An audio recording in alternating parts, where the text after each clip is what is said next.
There we go. So the Circle of Intrapreneurs believes that business can be both profitable and a force for good. And the Circle empowers people to drive social impact through business by nurturing a community of purpose-driven entrepreneurs and allies, providing a space where we can grow and flourish. We are a global nonprofit movement with over 5,000. And I'm just so glad you've joined us today for this conversation. This is a more casual conversation. We'll have time at the end for Q&A from participants who have joined us. But I'm so glad to welcome our guest speaker here, Brenna Casey from Chicago. Brenna grew up in San Francisco Bay Area and has been at Huron Consulting in Chicago for 7 years, where she is a manager in strategy and operation practice. And 4 years ago, I know Brenna went to Cambridge to go to business school, and that she is super passionate about social impact and education. So welcome, Brenna. We are so happy to have you with us today to share your experience and your journey through social entrepreneurship. Is there anything else that you'd like to share about yourself today? Oh, thank you, Meg. Thank you for that very kind introduction. Yeah, I think you hit on the main points. I am really excited to get to share my experience with learning about what social entrepreneurship is and my social entrepreneurship project, which is called the Huron Social Alliance. And yeah, I think in terms of background, those would be the main points. I've been in Chicago since I graduated from undergrad. I left for 15 months to go to business school at the University of Cambridge, Judge Business School. It was there that I sort of learned about social entrepreneurship and was able to bring that back to Huron. In terms of my role at Huron itself, I have been working there, as Meg said, for 7 years. And I'm in the education practice, but I support, and that really means that I support both universities and academic medical centers on projects related to strategy, operations, and finance. So helping universities create a strategic plan for the future. I've also been, for the past 2 years, working with a university, an existing university in Saudi Arabia, helping them plan, design, and set the strategy for a new college of medicine.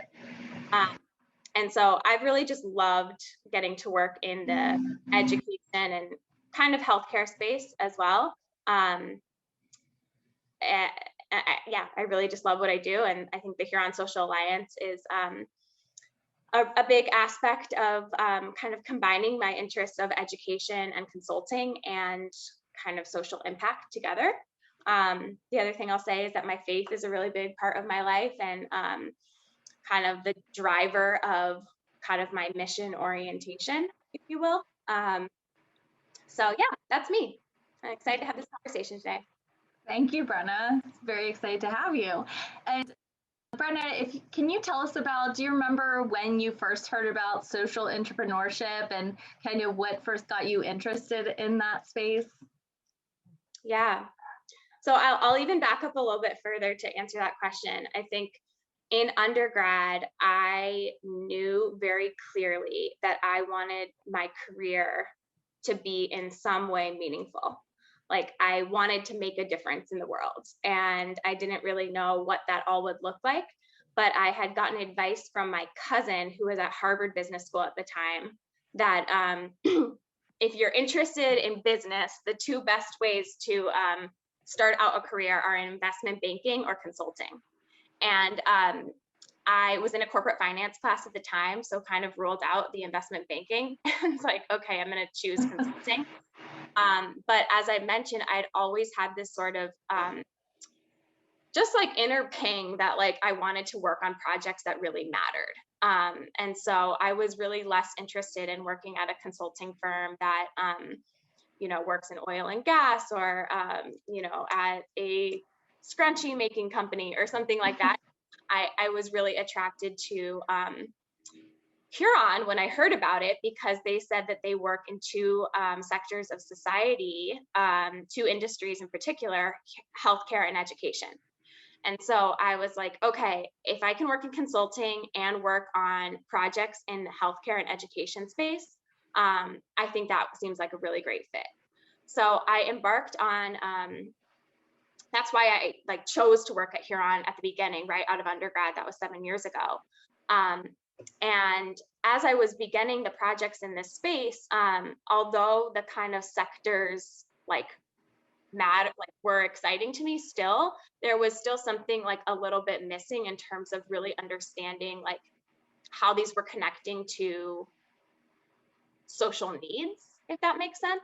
And so it really, to answer now, kind of circling back to your original question, when I went to Cambridge and was in business school and heard these professors articulate social impact in a way that was different than I had ever heard before, it really rang true to me. I think in the past I'd heard of social impact in more of kind of a fluffy regard, and these Cambridge professors kind of really anchored it with frameworks and introducing the United Nations Sustainable Development Goals into the whole story of social impact.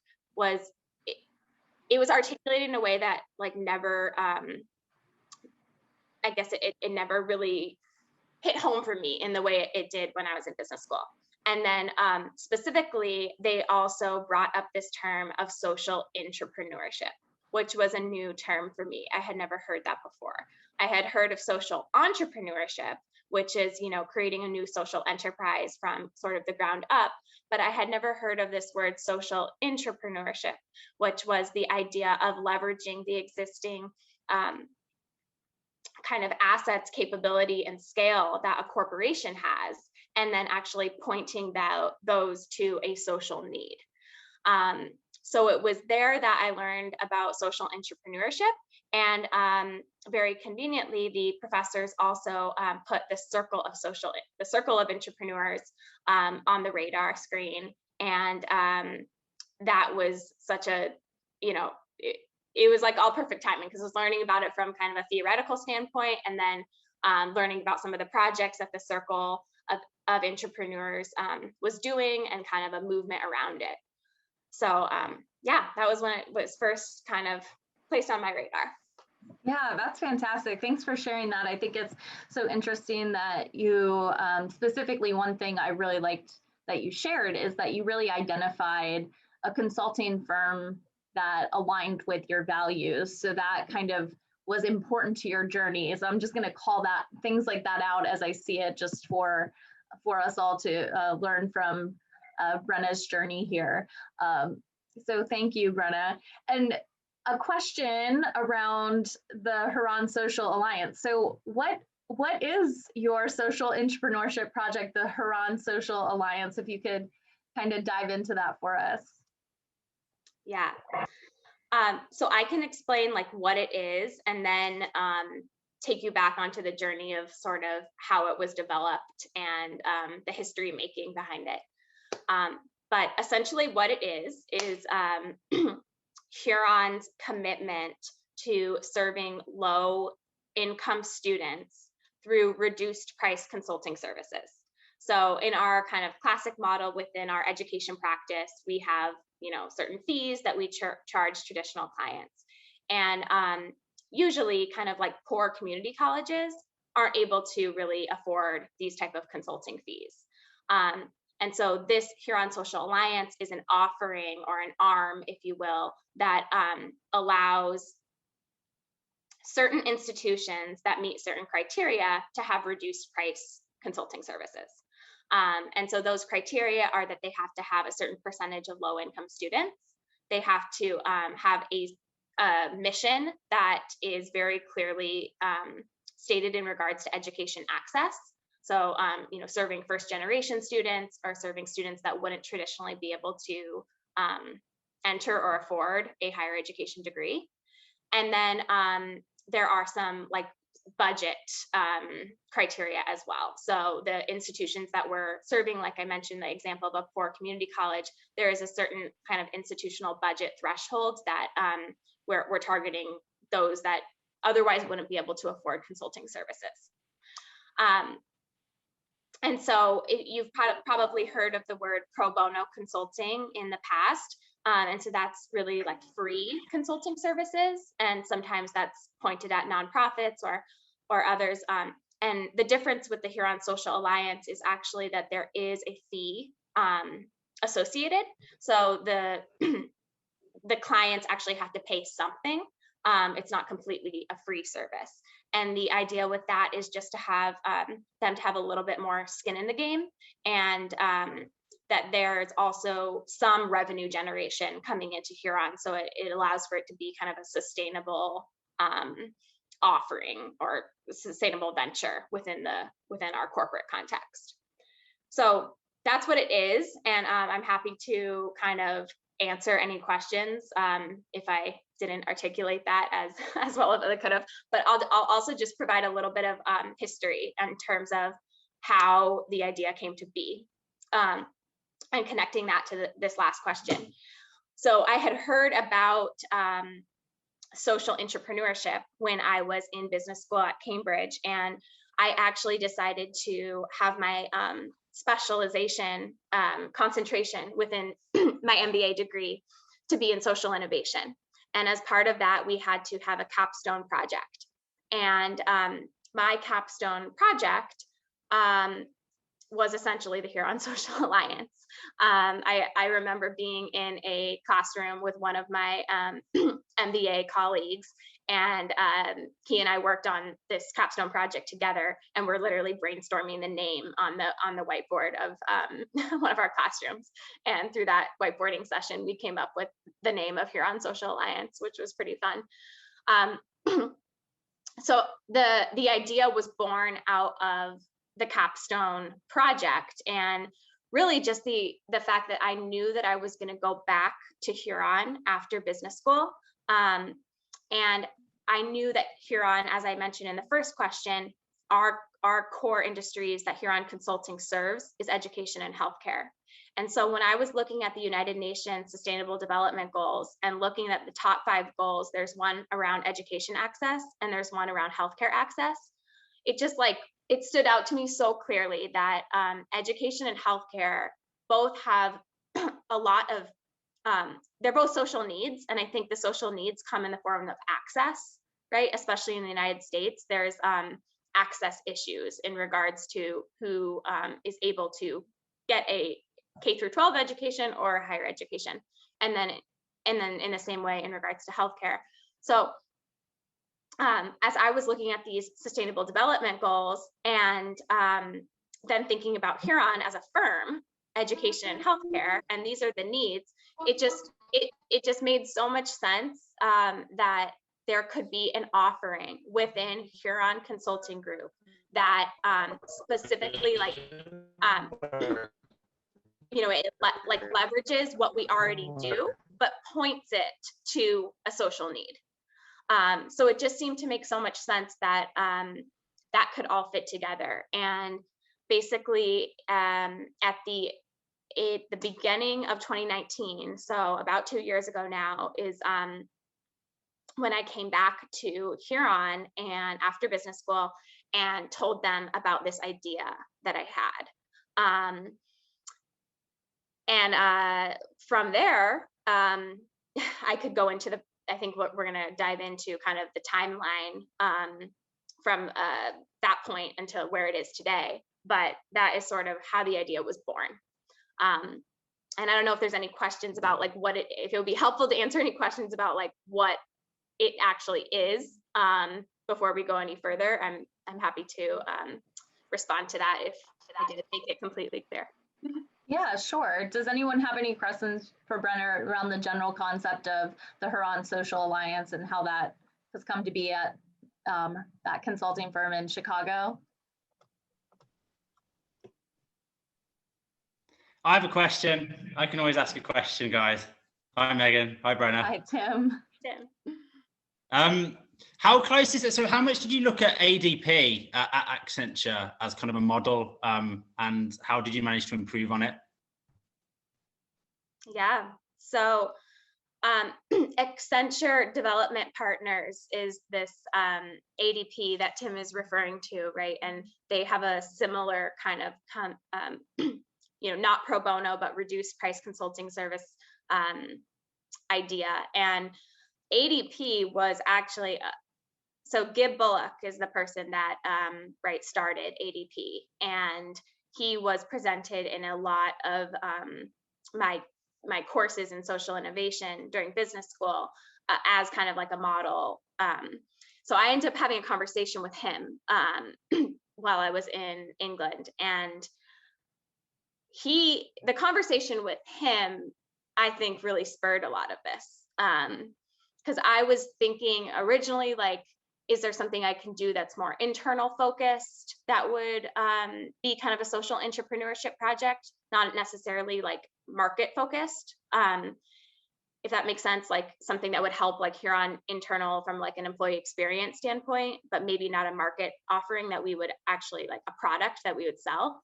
And he encouraged me to really like think about social entrepreneurship and it as like a market product.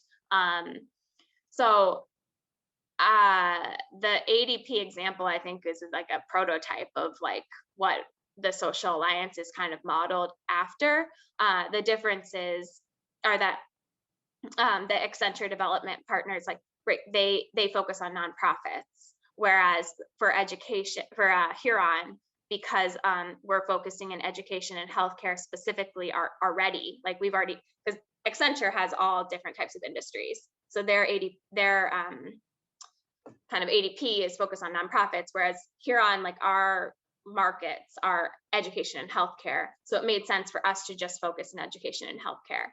And the goal is great that the Huron Social Alliance is focused in education right now, and kind of viewing this part, the education, as a pilot, but then the idea is that it would be able to be expanded to healthcare as well.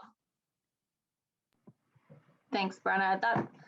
Appreciate that context and great question there, Tim. I think one of the questions that social entrepreneurs typically have, or one of the challenges we like to explore, is kind of the timeline from the inception of the idea to getting it passed, getting support, and getting it funded at your organization, like what that looks like, right? So Brenna, do you mind sharing kind of the timeline that you went through from when this idea first sprouted to now when it's an actual live project you guys are doing? Yeah, of course. So I kind of mentioned the beginnings of when the idea was born, and that was when I was in Cambridge in 2018. I came back to Huron in the beginning of 2019. So really I can explain from January of 2019 till now. So really the past 2-year journey of sort of kind of the touch point of coming back to Huron and introducing the idea to now where we are today. So one of the things I will say from the very beginning is that I feel so grateful that Huron, and I think this is probably a lesson learned for other like success of social entrepreneurship projects, two defining like success factors, I would say, is that Huron has this sort of entrepreneurial spirit like built into the culture. I noticed that since like even before I like became a social entrepreneur, right, is that they sort of have this mindset of like, if something doesn't exist at the firm and you think it should, we are open to like you running with ideas and making things happen. So that being baked into the culture already was super helpful, right? And the other success factor that I'd highlight is even like the size of the firm. So there are 5,000 employees. And so it's a mid-sized consulting firm. And I think that size allowed for less kind of bureaucracy and red tape of like having decisions being made and kind of like stopping at different points. Like I think like the size and the access to leadership was kind of crucial. So I will say like, just in terms of like Huron as a company, I am so grateful for sort of their openness, willingness, kind of this flexible culture, and this entrepreneurial spirit that was already kind of baked in. And I think, for other entrepreneurs, if, you're thinking about firms that projects might succeed, that would be kind of like a recipe for success, maybe. But in terms of the timeline of when the idea was introduced to them and then up until now, so when I got back to Huron and shared this idea, it was with the head of the education practice. And because I'd already been there for 4 years, I think it was really helpful to have kind of established relationship with her and established relationship with other leaders across the company, to be able to have them know that they could trust me. I don't know how well it would have worked if I was just a brand new employee coming in after business school. So I think the fact that I had already had sort of a track record and some of relationships built was really helpful. And so I introduced this idea as a concept, right? Like I had a kind of pitch deck that was, just kind of the vision of what I thought the Huron Social Alliance could be. And what my request was to establish a task force of managing directors or partners at the firm to actually be able to build out the proof of concept, and to have other people to join me in kind of the advocating for the idea. So it wasn't just my idea, but we had like leaders at the top who were also passionate about it. And I targeted specific people for that committee in terms of people that I knew were already passionate about social impact and kind of like mission-driven work. So there were some people that were on my radar that I specifically had asked to be in this group. So pretty much all of 2019 was meeting with this task force. We met a total of, I think, 6 times to have these kind of visioning, proof of concept setting discussions. That I will say another recipe for success was making sure that those were really that the objectives for each of those meetings was very clear. Even when I was framing like 45 minutes of it to be a visioning exercise, I was kind of clear on what we wanted to get out of each of those meetings. So we met a total of 6 times, and then we kind of basically refined the original pitch deck that I had to kind of get everyone's concepts of how they thought this would all work, given, Huron's culture, their thoughts, blah, blah, blah. And at the end of 2019 is really when we got the approval from the CEO and the COO of the Huron Social Alliance. Just the investment that the firm was going to be making. And although they wanted to title it a pilot to see how it would work in education, as I mentioned, before expanding to healthcare, we kind of got the approvals. And that was a big milestone at the end of 2019, that full calendar year is when we met, that, a note was sent, education practice firm-wide, so that's 800 employees, to say, we have this new thing here on Social Alliance, would love you to put this on your radar in terms of selling, in terms of like getting, kind of socializing it to community colleges that might fit this criteria. If you have any ideas of who might benefit from something like this, that was a really big milestone. And then in 2020, of course, the pandemic happened. So it slowed things down a little bit, but you know what? I would actually say there's been more pros to how it's affected the Huron Social Alliance than there has been cons. I think there was the period from like March to maybe September where, every company around the world is kind of in fight or flight mode when you're kind of focusing on what needs to be done for the pandemic and maybe not other things. But really since the fall, I think the fact that more and more people are actually thinking about and focusing on the effects of the pandemic on lower income population groups, I actually think has only benefited this Huron Social Alliance movement and like idea, because before the pandemic, there were a certain group of people that really wanted to like help and, you know, kind of passionate about this higher education access thing. But now that it's become like a worldwide issue where, you know, there's long-term implications for college readiness now with like what's happened with K through 12 education since the pandemic started. And I think that's become such a topic of around the world. And then also with the racial justice movement, I think there's been a lot of support for HBCUs, historically Black colleges and universities, that that has also risen to a lot of other people's kind of top of their list of things they care about, that now we are, because we already have this Huron Social Alliance like vehicle built in, I think it's become, I would say the end of 2021 like was a huge like socialization phase, and like really like exciting because more people like got excited about it, and especially, you know, wanting to help, and just how Huron already has something built in that like we can use this to help kind of the nationwide and worldwide crisis going on. So in terms of where we are today, another really big milestone is that last month we actually have our first official project, which is really, really cool. And this college is a minority serving, predominantly Black and Hispanic serving institution that has 70% low income students.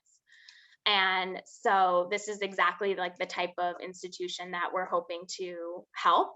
And it's just really cool to, yeah, actually have it all be a reality. And we have many others in the pipeline, which is like also, and many of those are HBCUs, the historically Black colleges and universities, that they're actually receiving a lot of funding. Like Mackenzie Scott did like a huge gift for HBCUs in the US. So I think the question now is like how to best use that funding.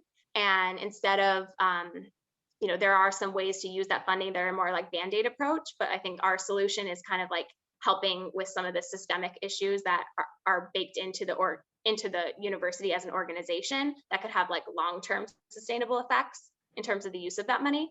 So that was a long rant, Meg. Sorry, I think I took that in a lot of different directions, but reel me back in.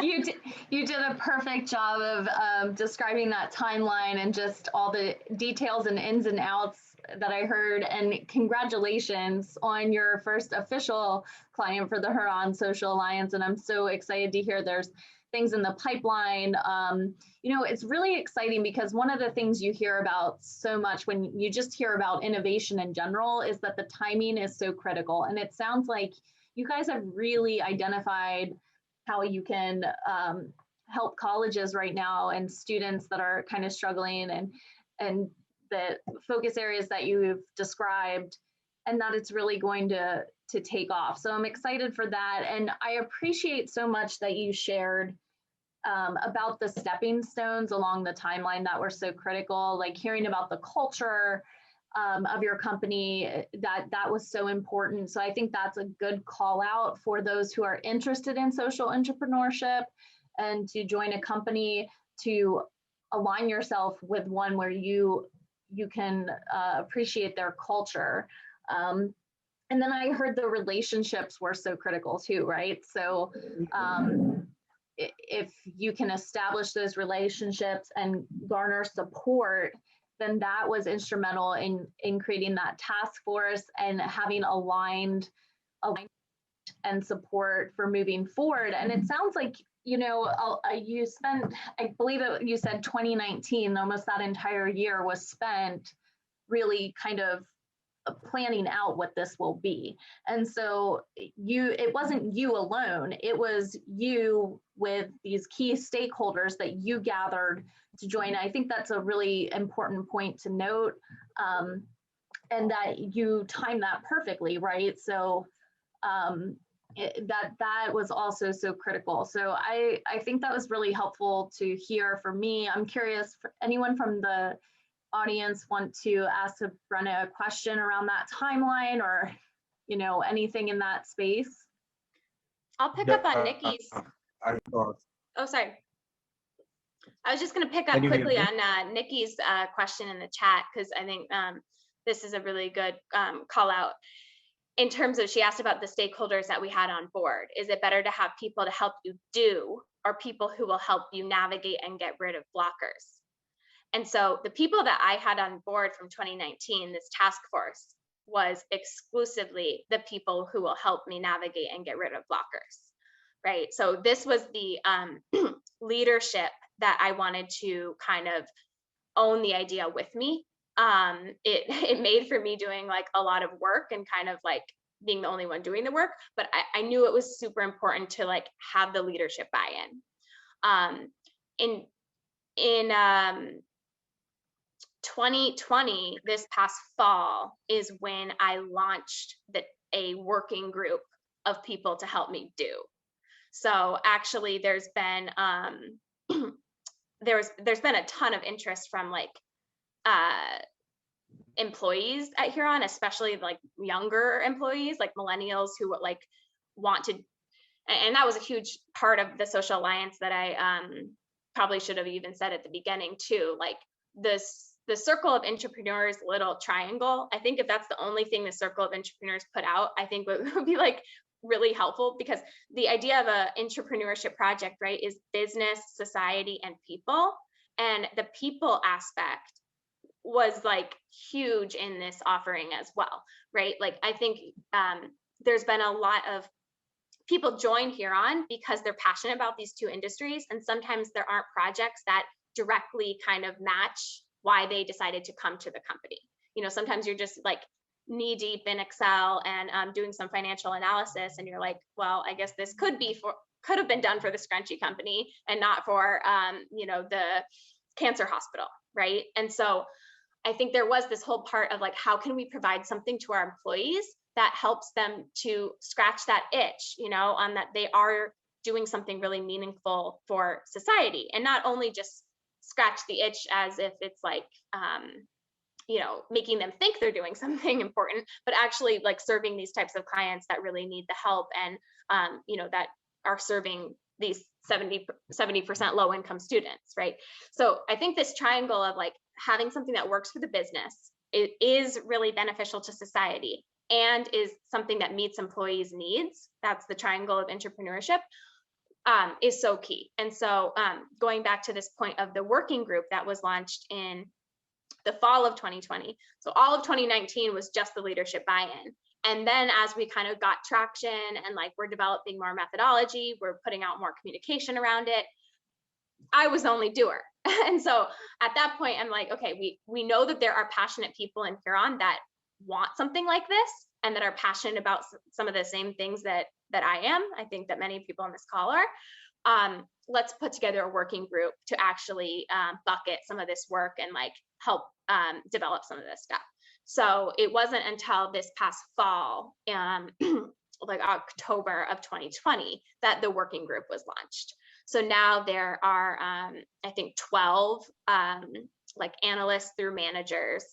Those are people with either 0 years of work experience to like 10 years of work experience, who are actually helping to do some of the work around developing methodology, putting out communication.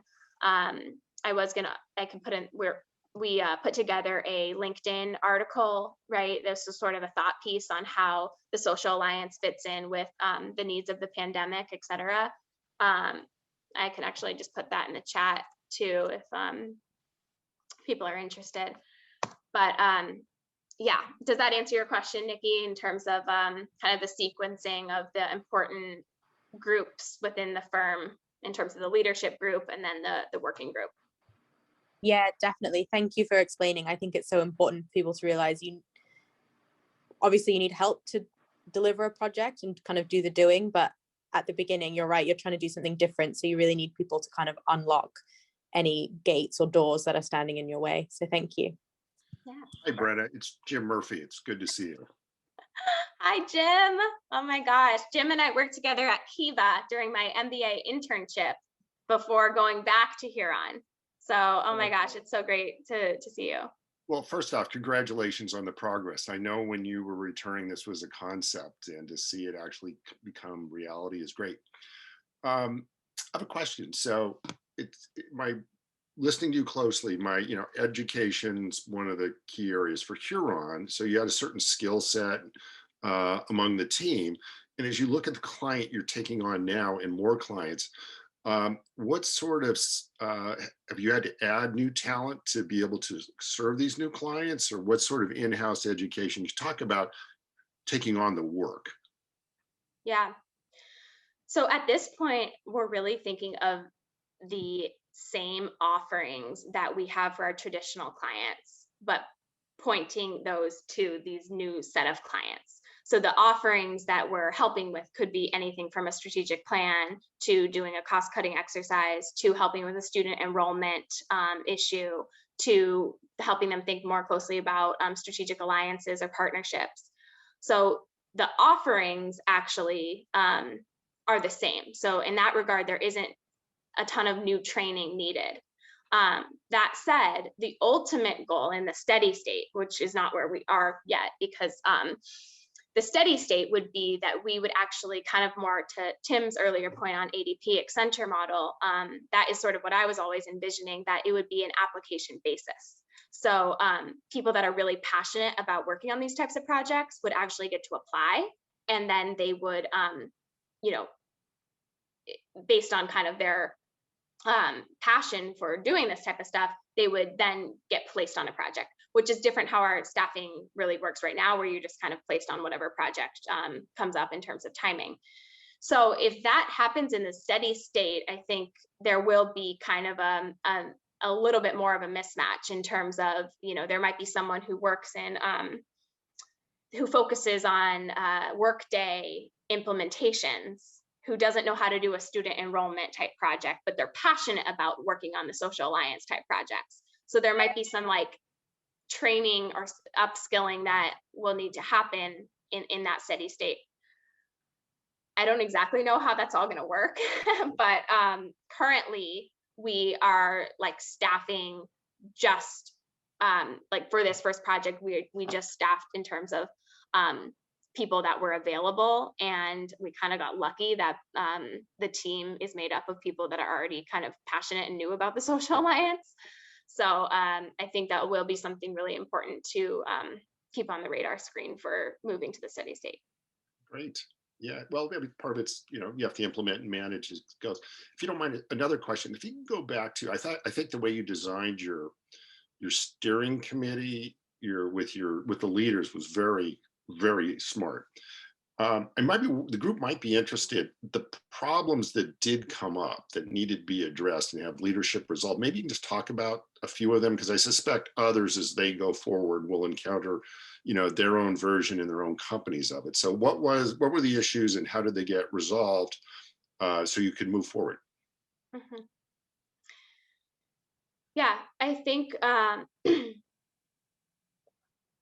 one of the issues was just around how funding and the investment for these types of projects would be resolved, either at the practice level or at the kind of,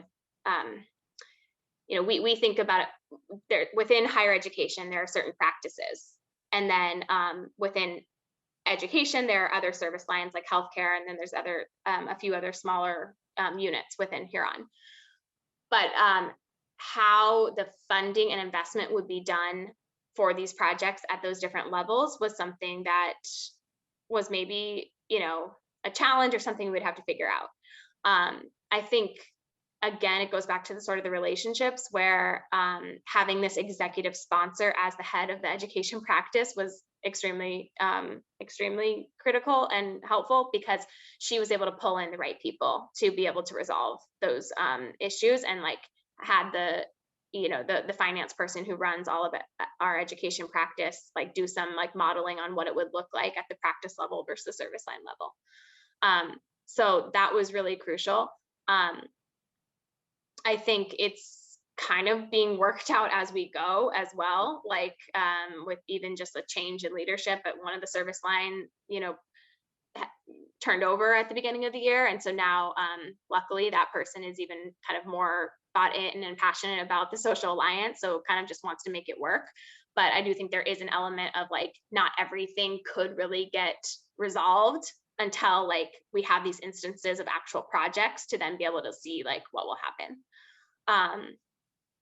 So that was one example of a challenge. I think another challenge was just like, these are all people that have so much on their plate, right? The people I was asking to be on this task force committee are all like partners at the firm who are pulled in a million different directions. So something that was a little frustrating was like, sometimes in the last minute, 2 or 3 of them wouldn't be able to come to the meeting. And this was like a crucial, the second meeting of the visioning of the concept, and we really needed their input.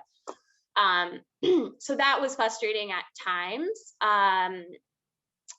And I think I just kind of, I guess, did my best to just be like, there are some things I can't control with this. And I'm really glad I have a passionate group of people, but they're all spending like 0.5% of their time on this.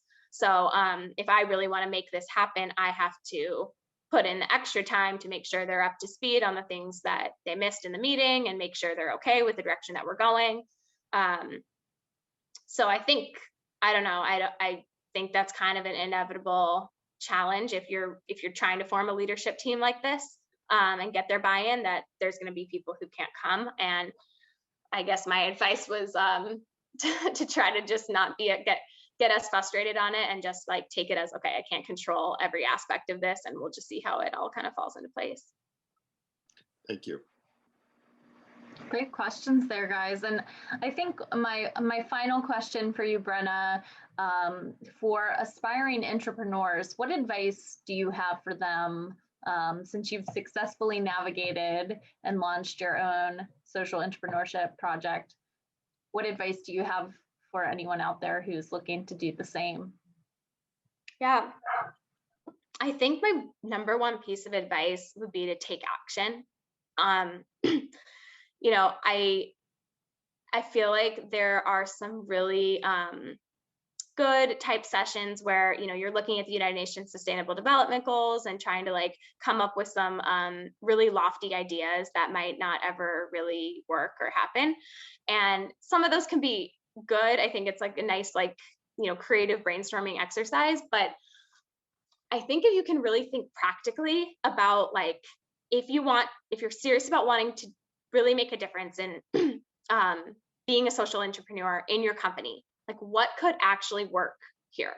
And then it doesn't have to be like completely baked out. I think the idea of taking action is like just starting to get the wheels in motion. You don't have to have all the answers, and like getting other people's input of even if you think your idea isn't that good, like what if you just started to like socialize the idea, get the right people, like ask some questions to the right people, see who responds with like, oh wow, yeah, like responds with traction. And then you could just kind of the action orientation of it is I think my biggest piece of advice. And then as it goes, like trying to get a fine point on what you're trying to accomplish. I think it was helpful once, like for the social alliance, once we defined like the type of institutions we were trying to help, and we kind of got to this, like, we really want to help institutions that are supporting low income students. And like getting that clear was like a really helpful direction to like know that, okay, yes, this could be applied to healthcare in the future, but right now we're focusing on education. We're going to focus on universities and colleges, and we're focusing on those that are serving low income students. That I think was a really helpful, like just helpful to have a point on kind of like what we're trying to accomplish. Thanks, Brenna. I think that's really helpful. Take action. And I love Nick's question. This was a good one. If you had to do it again, what would you do differently? Yeah. If anything, right? Yeah. Had to do it again, what would I do differently?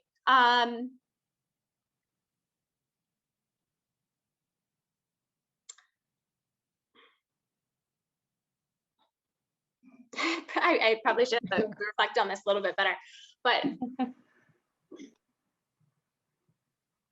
yeah, I think I think the cheerful demeanor is like the gut reaction that comes to mind with that question. Like, I think, you know, in general, I tend to have that, but I think there might have been a few times where I didn't like some people's reactions or ideas or pushback within the company, and maybe I didn't have as like just not burning any bridges, right? Like and like always responding with like kind of like, oh yeah, that could work, but maybe we'll do it this way. Yeah, I think like maintaining strong relationships with people across the board is really crucial. And the one other thing that I'll say, and maybe not related to something I would do different, but more of advice, is I think early on, I had already kind of proven a concept of, or proven the idea of being involved in the company. So that also, and I had mentioned I'd been there for 4 years before I left for business school and came back. And I had started something that was a little bit, I mean, not at all similar, but it just proved that I was, like committed to Huron and like involved. And basically the program was called This Matters. And it was an idea that every quarter we have a leader come and talk about why education and healthcare matter and why they are passionate about it, kind of speaking about their why. And so I think by me kind of putting that in place and like being committed to Huron's culture, that also like proved that I was like someone that had the best interests of the company in mind. So I don't know, I could see that as maybe being like, you know, if you're at a huge firm and you maybe don't know how well like a kind of intrapreneurship project would play out, like if you're newer in your career or something like that, maybe like getting involved in some in the culture in some way to like build those building blocks to show that like you're really kind of like committed to the company, and then introducing the idea. I could see that as like advice that might put like a good taste in people's mouth from the beginning. Oh, that's really helpful. Yeah, thank you. Any other questions you have for Brenna, folks?